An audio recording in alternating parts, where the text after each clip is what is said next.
Here are 5 bizarre phases that you might go through when you stop people-pleasing that feel like steps back but are actually steps forward. These are in no particular order. 1. The pendulum swing.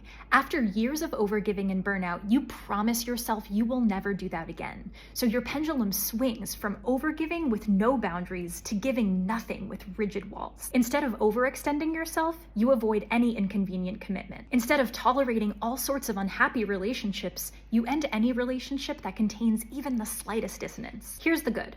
After years of overgiving, the pendulum swing gives you the chance to build self-trust by prioritizing yourself unequivocally. And it can be very healing to put yourself first this way. Here's the bad.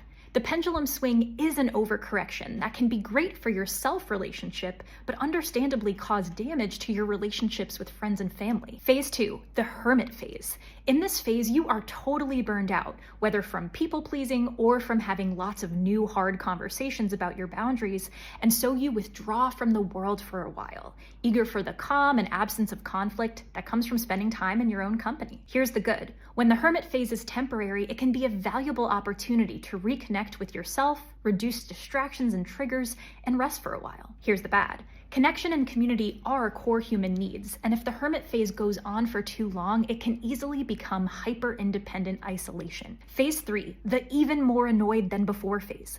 We expect healing to make us feel stronger and more resilient, so it's totally disorienting when, months into the journey, we feel like everyone is driving us more crazy than ever. Your friends' insensitive comments hit a nerve. Your family members' communication style drives you up a wall. What is going on? Increased annoyance in your relationships can be a sign that you're finally listening to your long-ignored feelings and needs. Instead of sweeping them under the rug, you're finally owning that, yes, you're frustrated and you have unmet needs here. Here's the good. Increased annoyance can be a sign that you're raising your standards for how you want to be treated, and for the recovering people pleaser, that's usually a good thing. Here's the bad.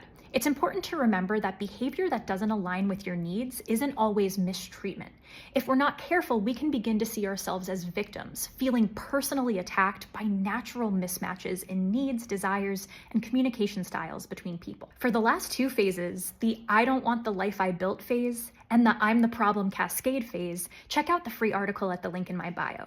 I describe all 5 phases, explain why each is actually pivotal to your recovery journey, and offer a bunch of tips for navigating them with discernment and self-compassion.